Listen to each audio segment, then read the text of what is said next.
Hey y'all, it's your unfriendly three-headed conjure one, Mama Noyela. And today we are finally coming to a close of our series on spiritual awakenings. Thank you all for hanging in here with me. So let's go ahead and get into stage 8 of our spiritual awakening, which is walking purposefully. Let's get into it. Congratulations, you have survived everything and you've made it here to stage 8. So, stage 8, walking purposefully. What this stage is all about is you accepting you, knowing who you are, and walking in your truth and alignment unfucking apologetically. You are living your best life. You are not only living your best life, you're not only living your best life, but you are also learning to take responsibility and accountability for your own actions. You are starting to see how other people may react into you, even though this may not be a personal reflection onto you, but it will start putting seeds in your head of, ooh, I hope I don't act like that. Because if that is you trying to show me who I am, spirit, then that is you showing me a reflection that I need to change in myself. You have finally arrived to the point of taking responsibility and accountability of your own actions, of your own choices, of your own feelings. This is where you realize can't nobody make you feel nothing but you. And the only reason that you feel like they are making you feel some kind of way is because you are allowing them to have that power over you. Once you have gotten to this stage and you sort of overlook that, like, hey, however you feeling ain't a personal reflection onto me, but I will take it into consideration that that might be an area of my life I personally need to work on. Grade A. Grade A. Walking in your purpose sometimes also can be very lonely. It can be very, very lonely because you want to share so much with so many other people and you can see the possibilities. You can see the opportunities. You can see everything. You can see the bigger picture until you realize everybody ain't there to see the bigger picture. They see the spots. They see the cracks. They see where certain pieces of pattern might not blend well together.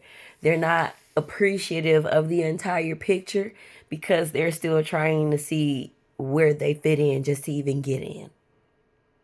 This also may cause detachments, emotional detachments. This may also cause breakups. You may realize that you and your mate or you and your friends were on a path and a journey together. And as you guys are reaching stage 8, sometimes you may grow apart. And that is okay. It is okay to sit in that death of rebirth and rebirthing yourself into a healthier person, into a healthier process, and into a mental state that makes sense to you. It might not make sense to everybody else, and it don't have to.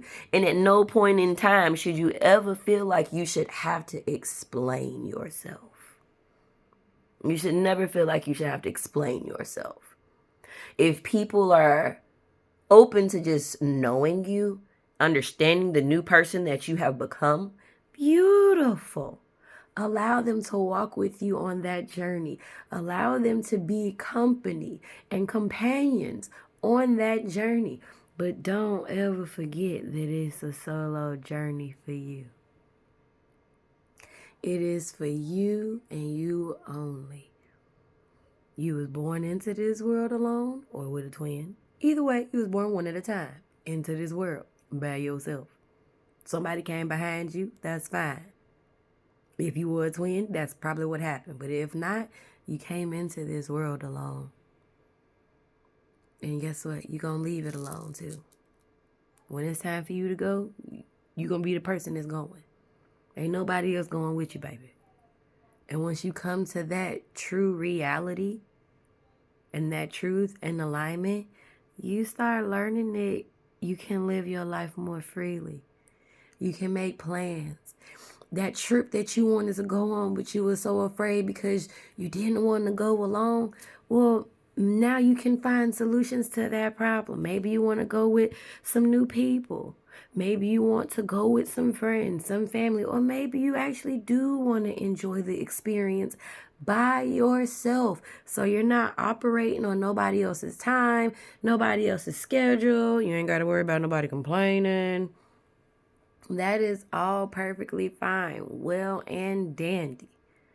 But also on your spiritual awakening part of walking in your purpose, don't become so submerged in what you want to do and what you feel called to do that you become spiritually burned out. That does happen, and that is something that most people or most spiritualists do not talk about, is the spiritual burnout that comes from going and going and going and digging and researching and getting down all of these spiritual downloads and this, that, and the third while walking in your purpose. There is no pace unless you set the pace.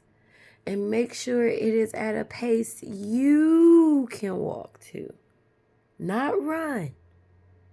You want to stay on the scenic route so you can enjoy the transformation of self through each level of your spiritual awakening.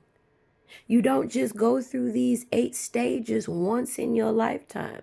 You go through these 8 stages every time you realize you are evolving. You are learning something that actually makes sense. And now it is challenging and changing your cognitive dissonance to allow more perception. You go through these stages over and over and over, which is why the spiral is so important. It's not a one and done thing, sweethearts. This is a lifelong journey. So don't be so quick to rush through it and end up dizzy. Take your time. Learn each one of these steps. Learn where you are in your life and tend to yourself appropriately as needed. That is my take on stage 8, walking purposefully in your spiritual awakening. If you guys have any comments, questions, or concerns, please feel free to hit me up. I am not one of these spiritualists out here that's like, oh no, you gotta pay to talk to me. Now look, if you're trying to get some work done, you already know what the deal is. But if you just need genuine guidance and stuff, please don't sit on your hands knowing that you need stuff. A closed mouth don't get fed around me. And if you on this page watching this video, you already know. Closed mouths don't get fed around me. And if you knew, guess what? Now you know. A closed mouth don't get fed around Mama Oyella. So with that being said, namaste, y'all. But no, I'm going to stay the hell over here. Holla. Mwah. Love you.